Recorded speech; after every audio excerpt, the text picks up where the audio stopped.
जय हिंद दोस्त। आज की वीडियो में हम लोग सीखने वाले हैं घनाभ का क्षेत्रफल निकालना। ठीक है, बहुत ही सरल भाषा में, बहुत ही आसान तरीका में सीखेंगे। आज जो है हमारा ये प्रश्न है एक्सरसाइज 13.1 का, जो क्लास 9 का मैथ है। प्रश्न संख्या 2 है, प्रश्न संख्या 1 करा चुके हैं, तो उसका लिंक डिस्क्रिप्शन बॉक्स में है, आप वहां से जाकर उसे देख सकते हैं। बहुत ही आसान तरीका में देखेंगे हम लोग। तो चलिए प्रश्न को शुरू करते हैं हम लोग। एक कमरे की लंबाई, चौड़ाई और ऊंचाई क्रमशः 5 मीटर, 4 मीटर और 3 मीटर है। एक कमरा है, कमरा कहने का मतलब रूम, यानी कि अभी आप जिस रूम में बैठ के देख रहे हैं ना, उस रूम को के बारे में जरा सा सोचिए। वो रूम कैसा होगा? एक घनाभ के आकार का होगा, यानी उसमें क्या होंगे, 4 दीवार दिखेंगे और एक नीचे का फर्श दिखेगा और एक आप ऊपर का छत देख पाइएगा, यानी कि पूरे घनाभ के आकार का होगा। तो एक रूम है जिसमें लंबाई, चौड़ाई और ऊंचाई है। तो लंबाई, चौड़ाई और ऊंचाई है, तो क्या होगा? हमारा घनाभ होगा। देखिए आगे है कि 7.50 प्रति मीटर स्क्वायर की दर से इस कमरे की दीवारों और छत पर सफेदी कराने का व्यय ज्ञात कीजिए। यानी इस रूम में क्या करना है आपको, 4 साइड में जो दीवार है उस पर सफेदी कराना है, यानी कि पेंट कराना है। और उसके अलावा एक और बात बोला गया कि इसके छत पर भी पेंट कराना है, यानी ऊपर जो छत वाला भाग है उसमें भी पेंट कराना है। तो सोचा जाए तो ऐसे 4 भाग हुए, यानी कि 4 तो दीवार और एक ऊपर छत को लेकर के 5 ऐसे फेस हैं जहां पे हमें पेंट कराना है, और उस पेंट के खर्च को हम लोग को बताना है।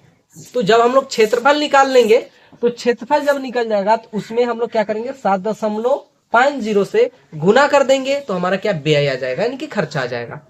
तो चलिए हम लोग यहाँ पे लिखते हैं, हल लिखेंगे, हल, और लिखा जाएगा कि घनाभकार कमरे की लंबाई, शॉर्ट में लिख रहे हैं लंबाई, यानी कि एल। लंबाई पहले देखिए लंबाई बोला गया तो यहाँ पे है 5 मीटर, तो 5 मीटर हो जाएगा। और इसी प्रकार से घनाभकार कमरे की चौड़ाई, जिसे 20 से लिखते हैं, तो चौड़ाई है इसके बाद, और चौड़ाई यहाँ पे कितना है, 4 मीटर, तो चौड़ाई हमारा हो जाएगा 4 मीटर। और फिर है ऊंचाई 3 मीटर, तो यहाँ पे लिख लिया जाएगा कि हमारा ऊंचाई कितना हो जाएगा जी, 3 मीटर। ठीक है, तो एच हमारा हो गया 3 मीटर। ठीक है भाई, आप देख रहे होंगे होकिएगा कि इधर थोड़ा बोर्ड नहीं है, छोटा पड़ गया, नहीं खाली खाली से दिखाई दे रहा है, तो मुझे उतना एडिटिंग नहीं आता है, तो आप इसे थोड़ा इग्नोर कीजिएगा, बल्कि आपको जो मैथ का है कंसेप्ट पूरा क्लियर मिलेगा। ठीक है, तो देखिए, तो ये हमारा हो गया घनाभ का लंबाई, चौड़ाई और ऊंचाई। अब एक हम लोग घनाभ बना लेते हैं। ये रहा हमारा एक घनाभ।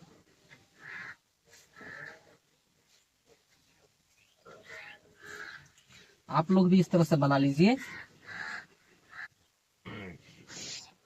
देखिए ये घनाभ हो गया। अब ये वाला भाग हमारा क्या है, एल है। ये वाला भाग हमारा एल है, और दिया कितना हुआ है, 5 मीटर, तो ये 5 मीटर हो गया। और ये हमारा बी है, ये वाला भाग, यानी कि चौड़ाई है, और ये भाग कितना है, 4 मीटर। और इधर वाला भाग जो है हमारा एच है, यानी कि ऊंचाई है, और इस दिया हुआ है कितना, 3 मीटर। ठीक है, तो 3 मीटर हमारा हो गया। अब पहले हम लोग को क्या करना है, इसका क्षेत्रफल निकालना है, यानी 5 ही फेस का क्षेत्रफल निकालना है, एक चारे दीवार का और एक ऊपर वाले छत का। ठीक है, यानी कि एक इस सामने वाला दीवार ऐसे देखिए, और एक जस्ट इसके पीछे दीवार होगा उसका, और एक यहाँ पे जो आपके सामने हो गया ये वाला दीवार, और जस्ट इसके बगल वाला। ठीक है, और एक ई छत वाला, छत को क्या करना है, पेंट करना है। आप ऐसे जिस रूम में बैठे हैं उसको देखिए, तो 4 ही दीवार और एक ऊपर छत वाला पेंट होता है, नीचे फर्श तो पेंट नहीं होता है, तो 5 ही का निकालना है। तो यहाँ पे लिख दिया जाएगा कि घनाभकार कमरे की क्या, वक्र पृष्ठीय क्षेत्रफल। अगर पृष्ठीय क्षेत्रफल बोल दिया जाएगा या कुल पृष्ठीय क्षेत्रफल, तो सभी 6 फेस का निकालना होगा, लेकिन वक्र पृष्ठीय जब बोलेंगे ना, या पृष्ठीय सिर्फ क्षेत्रफल बोलिएगा, तो उसमें से क्या 5 फेस को ही हम लोग गिनेंगे। तो घनभकार कमरे की वक्र पृष्ठीय, या पृष्ठीय लिखिए आप ऐसे, पृष्ठीय क्षेत्रफल।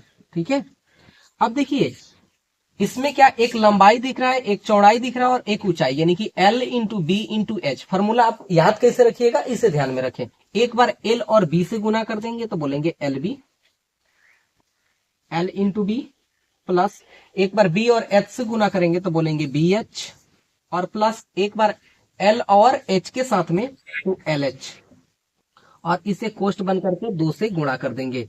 तो ये आ गया हमारा घनाभ का कुल पृष्ठीय क्षेत्रफल, यानी कि 6 फेस का क्षेत्रफल। 6 को जो उसमें आप दीवार देख रहे हैं एक तरफ को, यानी कि छत को और फर्श को लेकर के 6 को फेस, तो उस कुल का निकल गया। लेकिन कुल का नहीं निकलना है, नीचे वाला को तो छोड़ देना है, फर्श को छोड़ देना है। तो फर्श कौन सा है, फर्श तो ये नीचे वाला है गया ना, ये यानी कि इसमें लंबाई मिल रहा है और एक क्या मिल रहा है आपको, चौड़ाई मिल रहा है। तो L माइनस का L इंटू बी, यानी कि इसका जो हम लोग का क्षेत्रफल होगा उसको हम लोग घटा देंगे। तो L इंटू बी, इसका क्षेत्रफल हम लोगों ने घटा दिया, तो हमारा 5 क्षेत्रफल बच गया, 5 फेस का क्षेत्रफल आ गया।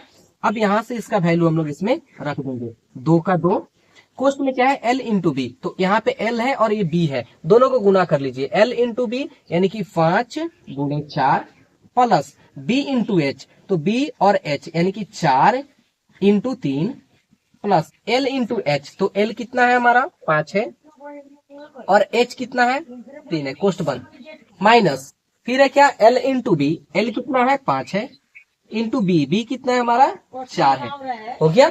अब यहां से हम लोग 2 लिखेंगे और कोष्ठ में 4 से 5 में गुना करें तो 20 हुआ, प्लस 4 से 3 में गुना किया तो 12 और 5 से 3 में गुना किया तो 15 और माइनस 5 का 20। अब सभी को अंदर जो है ये कोष्ठ के अंदर, इसे क्या कर लेंगे हम लोग, ऐड कर लेंगे, यानी कि जोड़ लेंगे। अब जब जोड़ लेंगे तो यहाँ से कोष्ठ खत्म, तो ये हमारा 2 से गुणा हो जाएगा। तो जोड़ लेंगे, देखिए यहां से 10 और 10 20 और 20 40 और 5 यहाँ और 2 यहाँ, यानी कि 47 हो गया। तो यहाँ पे हम लोग लिखेंगे 47 और माइनस का कितना 20। अब 47 में 2 से गुणा कर लेंगे तो 7 दूनी 14 के 4 हासिल के 1, 4 दूनी 8 और 1 94, 9 हो गया ना, यानी कि 94 आया और माइनस का 20। ठीक है, अब जब यहां से हम लोग 94 में से 20 माइनस करेंगे तो 4 में से 0 माइनस करेंगे तो हमारा 4 मिलेगा और 9 में से 2 माइनस करेंगे तो 7 मिलेगा। और देखिए ये सभी वैल्यू मीटर में है, तो हमारा क्षेत्रफल क्या आ गया, मीटर स्क्वायर आ गया। यानी इस पांचों जो फेस है, इसका 5 फेस का जो हम लोग क्षेत्रफल निकाल दिए, कितना आया 74 मीटर स्क्वायर आया। ठीक है, अब देखिए क्वेश्चन में बोला गया कि इस कमरे में का जो सफेदी करने का है ना, हम लोग का खर्च निकालना, क्या निकालना है, व्यय निकालना है, यानी कि कितना रुपया लग जाएगा सफेदी कराने का। तो कमरा किस रेट से हो रहा है, तो प्रति मीटर स्क्वायर, यानी कि 1 मीटर स्क्वायर आप एरिया को जब पेंट कराइएगा तो आपको 7.50 रुपया देना होगा, यानी कि 1 मीटर स्क्वायर सफेदी के लिए 7.5 रुपया, यानी 7 रुपया 50 पैसा देना है। तो हम लोग को तो कराना है 74 रुपया, तो इसी के हिसाब से हम लोग करा पाएंगे। देखिए अब यहाँ पे हम लोग लिख लेते हैं, दिया हुआ है कितना 1 मीटर स्क्वायर सफेदी का व्यय, व्यय कितना, तो 4.50 रुपया दिया गया है। अब 74 का निकालना है तो लिख दिया जाएगा 74 मीटर स्क्वायर सफेदी का व्यय बराबर कितना 7.50 गुणा कितना 74, तो यहाँ पे लिख दिया जाएगा 74 और ये जो होगा हमारा कितना आएगा, रुपया में आएगा। तो हम लोग क्या कर लेंगे, गुणा कर लेंगे, इस जीरो को भूल जाइए, दशमलव को भूल जाइए आप। ठीक है, और 750 से 74 में आपको मल्टीप्लाई कर देना है। ठीक है, तो यहाँ पे हम लोग क्या कर लेंगे, 750 में किससे 74 से। ठीक है, अब इस गुना कर रहे हैं ना, तो इसे करिए, 4 से 0 में 0, 5 के 20 के 0 हासिल के 2 और 7 चौका 28 से 2 30 होगा। अब 7 से गुणा कीजिए तो 7 0 0, 7 5 35 के 5 हासिल के 3 और 7 7 49, 49 और 3 कितना हो गया आपका 52 हो गया। तो 52 इसको जोड़ लीजिए, 0 0 5 5 5। अब हमारा आया क्या, भाग करने गुणा करने पर 5 5 5 00। लेकिन देखिए कितना अंक के बाद में दशमलव है, 1 2, तो 2 अंक के बाद में यहाँ पे भी दशमलव लगाएंगे, 1 और 2, तो 2 अंक के बाद में दशमलव जब लगा हमारा, तो दशमलव के बाद में 0 का कोई वैल्यू नहीं है, तो 0 खत्म, यानी कि दशमलव भी हमारा खत्म हो गया। अब यहाँ से दशमलव भी रखने का कोई मतलब नहीं है, यानी कि 555 रुपया पूरा खर्च लग जाएगा इस दीवार को सफेदी कराने में। ठीक है, यानी चारों दीवार और आपका ऊपर का छत का पेंट कराने में 555 रुपया का खर्च लगेगा। ठीक है, तो मैं आशा करता हूं कि आप लोगों को ये क्वेश्चन समझ में आया होगा। अगर समझ में आया है तो वीडियो को लाइक कर दीजिए और अपने दोस्तों के पास में भी शेयर कर दीजिए। फिर मिलते हैं हम लोग नेक्स्ट वीडियो में, तब तक के लिए जय हिंद, जय भारत।